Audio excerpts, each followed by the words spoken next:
The bird is only a few centimeters from the bear's ear. Its bill closes around something dark in the fur. It pulls. Nothing moves. The bear's ear twitches once. The bird freezes. Then it tries again. Look closely. That dark shape is not a seed caught in the coat.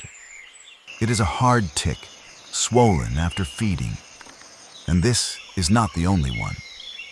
Around the base of the ear, beneath the jaw, and along the folds of the neck, more ticks are attached where the bear cannot easily reach them.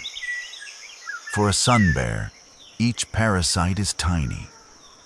But when dozens of small irritations collect in the same protected places, they become difficult to ignore. And nearby, small forest birds are beginning to notice.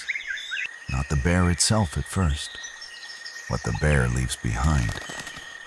Earlier that morning, the forest floor was wet from rain. Insects were hidden beneath leaves, under loose bark, and inside rotten wood. The birds had to search one small patch at a time. Then the sun bear moved through. Its claws tore into a soft log. Its feet shifted damp leaves. Its shoulders brushed against bark and moss. Every movement disturbed something. A beetle exposed here. A larva uncovered there. A tiny invertebrate suddenly visible where it had been hidden seconds earlier. For a small bird, following a large animal like this can save time. Instead of searching the entire forest, it can watch what the bear disturbs. And that is the first reason the birds stay close. The second reason is attached directly to the bear. One bird hops onto a low root beside the shoulder. It does not rush in. It watches. The bear keeps rubbing its neck against the trunk, then pauses. That pause is enough. The bird moves closer. A small tick sits partly exposed along the outer shoulder. The bird grips it. A quick pull. Gone.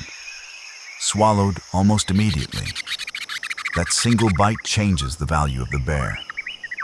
Now there is food on the ground, and food on the animal itself.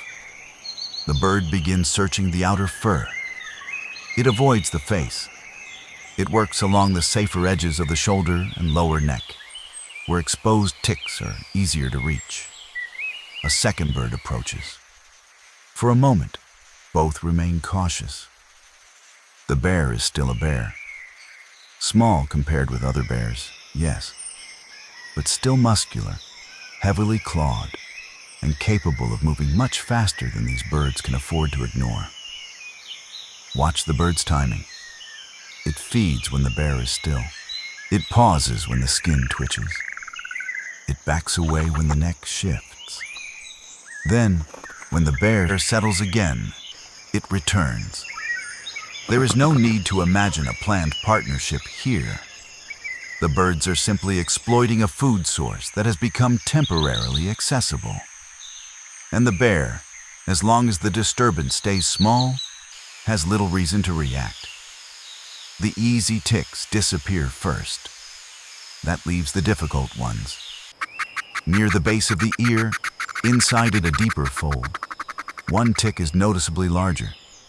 It has fed longer. It is darker, rounder, and more firmly attached. To the bird, that means a better meal. But it is also in the worst possible place. Closer to the bear's face. Closer to sudden movement. And harder to remove.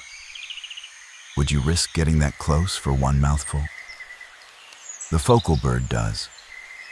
It steps higher along the shoulder. The second bird stays lower. The bear remains still. For now, the bird leans toward the fold. Its bill closes around the swollen tick. One pull. Nothing. The parasite barely shifts. Hard ticks are not loose passengers. Their mouth parts anchor into the skin, allowing them to remain attached while feeding. The bird releases, changes angle, and tries again. Still attached. The bear's ear flicks. The bird stops instantly. A few seconds pass. Then it leans in for a third attempt. This time, the tick begins to loosen. The bird pulls harder. The skin shifts around the attachment point. And then the bear moves. Its neck tightens. The shoulder rises.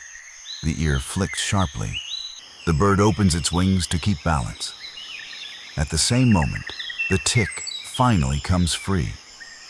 For 1 second, the bird has it. Then the prize slips from its bill. It drops through the fur, strikes the branch below, and disappears into wet moss and leaf debris. The second bird reacts immediately. Both move toward the same spot. But the bear has already changed position. The feeding window closes as quickly as it opened. The large tick is gone. That might look like failure. For the bird, it is simply information. The deepest folds hold richer food. They also carry greater risk. So the birds adjust. They return to the outer shoulder. They pick smaller exposed ticks. When the bear begins moving again, they follow the disturbed forest floor instead. A beetle here, a larva there, a small parasite when the opportunity appears. The reward is smaller, but it is much easier to keep. This is where the interaction becomes more interesting than a simple cleaning scene. The sun bear is not just carrying parasites, it is changing the feeding landscape around it. Its claws open rotten wood. Its feet uncover hidden insects. Its body carries ectoparasites. Its pauses create brief moments when those parasites become accessible. One animal is creating several kinds of opportunity at the same time. And small birds are flexible enough to use all of them.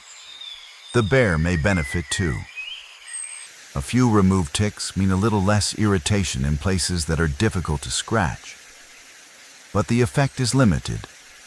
Most of the parasites remain, especially those hidden deep behind the ears, beneath the jaw, and inside folds protected by thick fur and skin. That matters because nature rarely gives us perfectly balanced exchanges.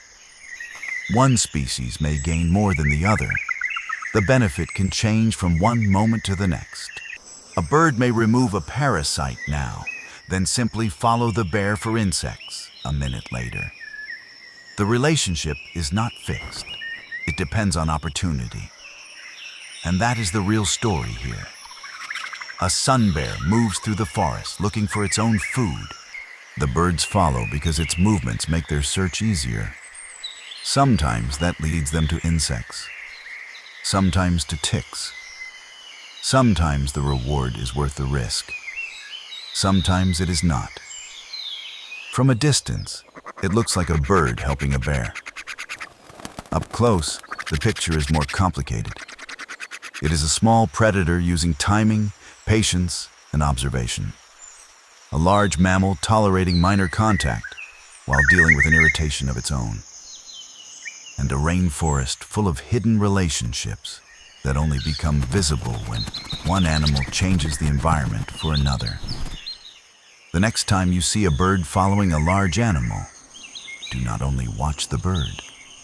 Watch what the larger animal touches, what it breaks, what it uncovers, and what it carries.